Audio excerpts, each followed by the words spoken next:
నమస్తే. Welcome to our channel. నేను సౌజన్య. ఆంధ్రప్రదేశ్‌లో జగన్మోహన్ రెడ్డి వాళ్ళకి సంబంధించినటువంటి సామాజిక వర్గాన్ని తప్ప మిగిలిన వాళ్ళందరినీ కూడా పక్కన పెట్టేస్తున్నారు. టికెట్స్ ఇవ్వకుండా. మరి దాని వెనకాల ఇటువంటి ఆంతర్యం దాగి ఉంది ఏంటి? ఈ అంశానికి సంబంధించి మనతో మాట్లాడడానికి ఈరోజు మనతో పాటు ఉన్నారు senior journalist, senior political analyst C S Rao garu ఉన్నారు. వారితో మాట్లాడదాం. నమస్తే రావు గారు. నమస్తే సౌజన్య. జగన్మోహన్ రెడ్డి సామాజిక వర్గానికి తప్ప మిగిలిన వాళ్ళందరినీ కూడా తీసి పక్కన పెట్టేస్తున్నారు. ఎవరన్నా అడిగితే మీకు వ్యతిరేకత ఉంది, దానికోసమే టికెట్ ఇవ్వట్లేదు అని చెప్పేసి. లేదంటే ప్లేసెస్ అనేవి చేంజ్ చేస్తూ ఉన్నారు.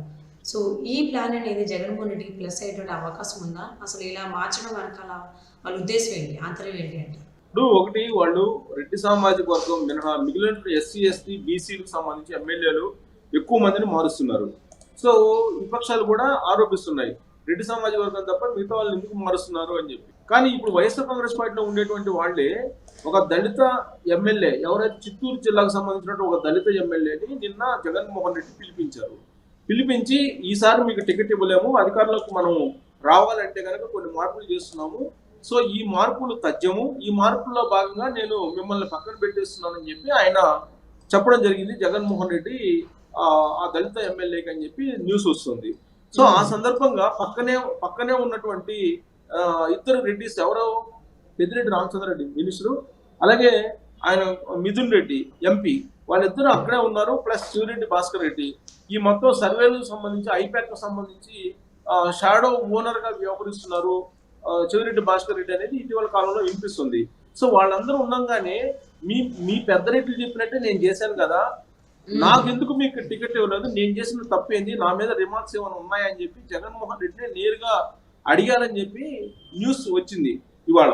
సో నిన్న అంటే సోమవారం రోజు జగన్మోహన్ రెడ్డి క్యాంప్ ఆఫీస్ లో, తాడేపల్లి క్యాంప్ ఆఫీస్ లో చిత్తూరు సంబంధించిన ఎస్సీ ఎమ్మెల్యే కలిశారు. కలిసిన సందర్భంగా అక్కడ ఎవరు వెళ్ళినా సరే, జగన్మోహన్ రెడ్డి క్యాంప్ ఆఫీస్కి ఎవరు వెళ్ళినా సరే ఫస్ట్ అక్కడ కలిసేది ఎవరెవరంటే ఆయా ప్రాంతాల రీజనల్ కోఆర్డినేటర్స్ ఉంటారు.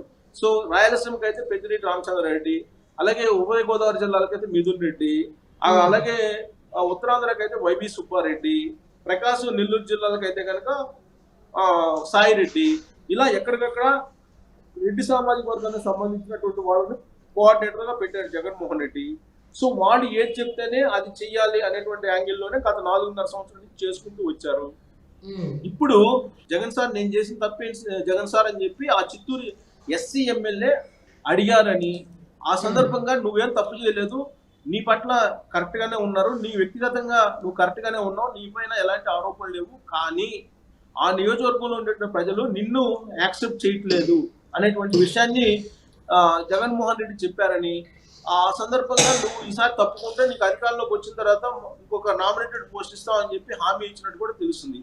ఇదంతా విన్న తర్వాత బయటకు వచ్చినటువంటి ఆ ఎస్సీ ఎమ్మెల్యే ఎవరి గురించి చెప్పారు, పెద్దరెడ్డిలు, నేను ఆ ఇద్దరు పెద్దరెడ్డిలు చెప్పి నేరుగా జగన్మోహన్ రెడ్డికి చెప్పినప్పుడు జగన్మోహన్ రెడ్డి ఆ ఇద్దరు వైపు చూశారని చెప్పి, వాళ్ళ నుంచి ఎలాంటి సమాధానం లేదని చెప్పి వచ్చినటువంటి న్యూస్. ఆ ఇద్దరు రెడ్లు ఎవరు అనే దాని మీద ఇప్పుడు చర్చ జరుగుతుంది. ఆ ఇద్దరు రెడ్లు ఎవరు? చిత్తూరు జిల్లాలో ఇద్దరు ఆధీనంలో నడుస్తుంది పార్టీ. ఒకటి పెద్దిరెడ్డి రామచంద్రారెడ్డి, 2 చెవిరెడ్డి భాస్కర్ రెడ్డి, 3 మిథున్ రెడ్డి ఎంపీ. వీళ్ళ ఆధీనంలో నడుస్తుంది. సో పెద్దిరెడ్డి రామచంద్రారెడ్డి, చెవిరెడ్డి భాస్కర్ రెడ్డి వీళ్ళిద్దరూ చెప్పిందే నేను వింటున్నాను కదా, నేను చేసిన తప్పేంటి అనేటువంటి ఒక ఆన్సర్ ఇస్తూ, ఒక క్వశ్చన్ వేస్తూ జగన్మోహన్ రెడ్డికి ఆయన సమాధానాన్ని ఆశించారు ఎస్సీ ఎమ్మెల్యే. కానీ సమాధానం చెప్పకుండా ఒక నవ్వుతోటే ముగించి ముక్తాయింపుగా పంపించారు అనేది ఆయన క్యాంప్ ఆఫీస్ నుంచి బయటకు వచ్చిన తర్వాత కొంతమంది మీడియా ప్రతినిధులకు చెప్పినటువంటి మాట. అదే న్యూస్ రూపంలో రావడం జరిగింది. అయితే ఇక్కడ ఆయన చెప్పిన దానికి కొన్ని బలం చేకూర్చేటువంటి అంశాలు మనం తీసుకుంటే కనుక, ఇప్పుడు ఉత్తరాంధ్ర అలాగే ఉభయ గోదావరి జిల్లాలో మార్పులు చాలా జరుగుతున్నాయి. ఈ మార్పుల క్రమంలో రెడ్డి సామాజిక వర్గానికి సంబంధించినటువంటి ఎమ్మెల్యేల మార్పు చాలా నామమాత్రం. 1-2 చోట్ల మినహా చాలా చోట్ల కూడా రెడ్డి సామాజిక వర్గాన్ని మార్చడం లేదు. ఒక రామకృష్ణారెడ్డి, ఆళ్ళ రామకృష్ణారెడ్డి మాత్రమే నాకు నిధులు ఇవ్వలేదు, నేను రాజీనామా చేసి వెళ్ళిపోతున్నానని చెప్పి ఆయన రాజీనామా పత్రాన్ని ఇవ్వడం జరిగింది. సో అది కూడా జగన్మోహన్ రెడ్డి అలాగే రామకృష్ణారెడ్డి ఇద్దరు కలిసి ఆడుతున్నటువంటి ఒక నాటకం. ఆయన షర్మిల పార్టీలోకి వెళ్ళడానికి షర్మిలతో టచ్ లో ఉన్నాడు ఆళ్ళ రామకృష్ణారెడ్డి. ఇది జగన్మోహన్ రెడ్డి రామకృష్ణారెడ్డి ఆడుతున్నటువంటి నాటకంలో భాగం అని చెప్పి చెప్తూ ఉన్నారు. సో అది కూడా రెడ్డి సామాజిక వర్గానికి అన్యాయం చేసినట్టు కాదని చెప్పి ఫీల్ అవుతున్నారు. ఇక రెడ్డి సామాజిక వర్గానికి సంబంధించిన ఎమ్మెల్యేల గ్రాఫ్ అంతా బాగుండి ఎస్సీ ఎస్టీ బీసీలకు సంబంధించినటువంటి ఎమ్మెల్యేల యొక్క గ్రాఫే బాగలేదా అనేటువంటి ప్రశ్న వస్తుంది. ఎందుకంటే ప్రకాశం గుంటూరు జిల్లాల్లో మార్చినటువంటి సిట్టింగ్ ఎమ్మెల్యేల్లో మనం విడుదల రజని బీసీ, అలాగే ఎస్సీ మేరుగ నాగార్జున, సంతనోతులపాడుకు సంబంధించినటువంటి సుధాకర్ బాబు ప్లేస్ లో మేరుగ నాగార్జున తీసుకెళ్లి అక్కడ రీప్లేస్ చేయడం జరిగింది. అలాగే మంత్రిగా ఉన్నటువంటి సురేష్ ని ఎర్రగొండపాలెం నుంచి కొండెప్పి వేయడం జరిగింది. ఇలా మనం సుచరితను కూడా మార్చడం జరిగింది. అలాగే శ్రీదేవి ఆల్రెడీ ఆమె పార్టీ నుంచి వెళ్ళిపోయారు. ఇలా ఎస్సీ ఎస్టీ బీసీలకు సంబంధించినటువంటి ఎమ్మెల్యేలు మాత్రమే గ్రాఫ్ బాగలేవు అనేటువంటి యాంగిల్లో జగన్మోహన్ రెడ్డి ప్రొజెక్ట్ చేస్తూ ఉన్నారు అనేటువంటి అభిప్రాయానికి ఇప్పుడు విపక్షాలు చెప్తూ ఉన్నాయి. ఒక అభిప్రాయానికి వైఎస్ఆర్ కాంగ్రెస్ పార్టీలో ఉండేటువంటి ఎస్సీలు కూడా వచ్చేస్తూ ఉన్నారు, బీసీ ఎమ్మెల్యేలు కూడా వస్తున్నారు. ఈవెన్ ఉభయ గోదావరి జిల్లాలో ఉండేటువంటి కాపు కమ్యూనిటీ వర్గంలో కూడా ఇలాంటి అభిప్రాయం ఉంది. ఒక రెడ్లు తప్ప మిగతా వాళ్ళంతా గ్రాఫ్ బాగలేదు అనేటువంటి యాంగిల్లో జగన్మోహన్ రెడ్డి వెళ్ళిపోతున్నారు అనేటువంటి విమర్శలను ఇప్పుడు ఆయన ఎదుర్కొంటున్నారు. అందుకే ఫస్ట్ లిస్టు బయటకు వచ్చింది, మార్పులకు సంబంధించిన లిస్టు.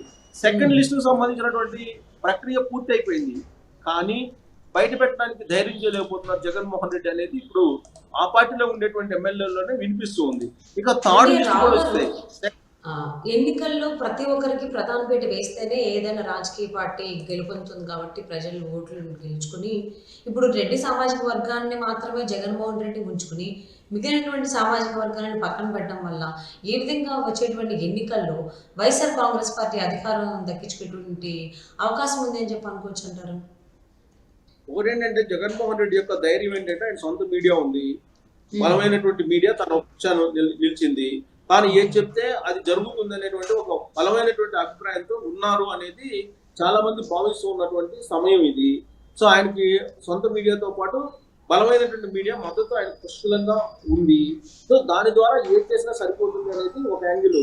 రెండేది ఏంటంటే నా బీసీ, నా ఎస్సీ, నా మైనారిటీ, మన ప్రభుత్వం ఇలా చెప్పేటువంటి జగన్మోహన్ రెడ్డి ఎంతమంది ఎస్సీలని, ఎంతమంది బీసీలని, ఎంతమంది ఎస్సీలని మార్చారు ఎమ్మెల్యేలని, ఎంతమంది రెడ్డి సామాజిక వర్గానికి సంబంధించిన ఎమ్మెల్యేలు మార్చారు అనేది కూడా లిస్టు బయట పెడితే ఆయనకున్నటువంటి సామాజిక ఈక్వేషన్ ఏంటి అనేది తేటతెల్లం అవుతుంది. కానీ ఇప్పుడు రోజారెడ్డి ఉంది, రోజారెడ్డి గ్రాఫ్ బాగలేదని చెప్పి సర్వేలు అన్ని చెప్తూ ఉన్నాయి. మరి రోజారెడ్డిని ఎందుకు మార్చడం లేదు? నగరం నుంచి రోజారెడ్డిని మార్చడానికి ధైర్యం లేదా జగన్మోహన్ రెడ్డికి అని అంటే కేవలం రెడ్డి సామాజిక వర్గానికి సంబంధించినటువంటి ఎమ్మెల్యే కాబట్టి, సిట్టింగ్ ఎమ్మెల్యే కాబట్టి ఆమెకి మార్చలేకపోతున్నారు. పైగా చిత్తూరు జిల్లాలో ఒకే సామాజిక వర్గానికి సంబంధించి ఇద్దరు మంత్రులు ఇవ్వడం జరిగింది. ఒకటి పెద్దిరెడ్డి రామచంద్ర రెడ్డి, రెండు రోజారెడ్డి. సో ఒకే జిల్లాలో ఇద్దరు రెడ్డి సామాజిక వర్గానికి సంబంధించినటువంటి మంత్రులు ఇవ్వడం అనేది జగన్మోహన్ రెడ్డికి చెల్లింది. జగన్మోహన్ రెడ్డి తప్ప గతంలో ఏ ముఖ్యమంత్రి కూడా అంత సాహసం చేయలేదు. ఇంకోటి ఏంటంటే చీఫ్ సెక్రటరీగా ఉన్నటువంటి ఆయన జవహర్ రెడ్డి, అలాగే డీజీపీగా ఉన్నటువంటి ఆయన డీజీపీ రెడ్డి, ఆయన కూడా రాజేంద్రనాథ్ రెడ్డి, అలాగే జగన్మోహన్ రెడ్డి ముఖ్యమంత్రి. ఈ ముగ్గురే కదా ఇంపార్టెంట్. ప్రభుత్వానికి ఎవరైనా ఇంపార్టెంట్ ఏదైనా ఉందంటే ఏ ప్రభుత్వానికైనా ముగ్గురు. ఒకటి చీఫ్ సెక్రటరీ, రెండు డీజీపీ, మూడు ముఖ్యమంత్రి. ఈ మూడు పదవుల ద్వారానే మొత్తం రాష్ట్ర ప్రభుత్వం నడుస్తుంది. ఈ మూడు పదవులు, కీలకమైనటువంటి పదవులు ఎవరి చేతిలో ఉన్నాయి? రెడ్డి సామాజిక వర్గం సంబంధించిన వాళ్ళ చేతిలో ఉన్నాయి. అంటే chief secretary Jawahar Reddy, Rajendranath Reddy DGP, Jaganmohan Reddy ముఖ్యమంత్రి. ఈ ముగ్గురు కడప జిల్లాకు సంబంధించినటువంటి వాళ్ళు. పైగా సో కడప జిల్లాకు సంబంధించినటువంటి ముగ్గురు, పైగా ఒకే సామాజిక వర్గం. గతంలో ఆంధ్రప్రదేశ్ చరిత్రలో ఎప్పుడూ లేనటువంటి ఈక్వేషన్ ఇది. కానీ జగన్మోహన్ రెడ్డి ఏం చెప్తారు? ఎస్సీ ఎస్టీ బీసీకి సంబంధించిన నేను న్యాయం చేస్తాను, సమన్వయం చేస్తానని చెప్పి జగన్మోహన్ రెడ్డి చెప్తూ ఉంటారు. సో ఇప్పుడు ఆ ఈక్వేషన్ అన్ని నేను మార్చేస్తున్నాను, గ్రాఫ్లు బాగలేవు, కనీసం 80 మందిని నేను మారుస్తే తప్ప మళ్ళీ నేను సీఎం కాలేదని చెప్పి ఆయనే చెప్తూ ఉన్నారు.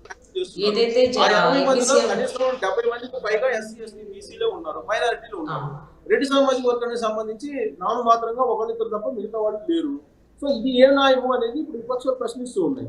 అలాగే ఆ సామాజిక వర్గాలు కూడా ప్రశ్నిస్తున్న సందర్భంలో జగన్మోహన్ రెడ్డి ఇది రెడ్డి రాజ్యాంగమా, లేదంటే జగన్మోహన్ రెడ్డి రాజ్యాంగమా, లేదంటే విపక్షాలు చెప్తున్నట్టు రాజారెడ్డి రాజ్యాంగమా, ఏ ఈక్వేషన్ ప్రకారం మారుస్తున్నారు అనేది ఇప్పుడు ఆ పార్టీలో ఉన్న ఎమ్మెల్యేలు ప్రశ్నిస్తున్నారు.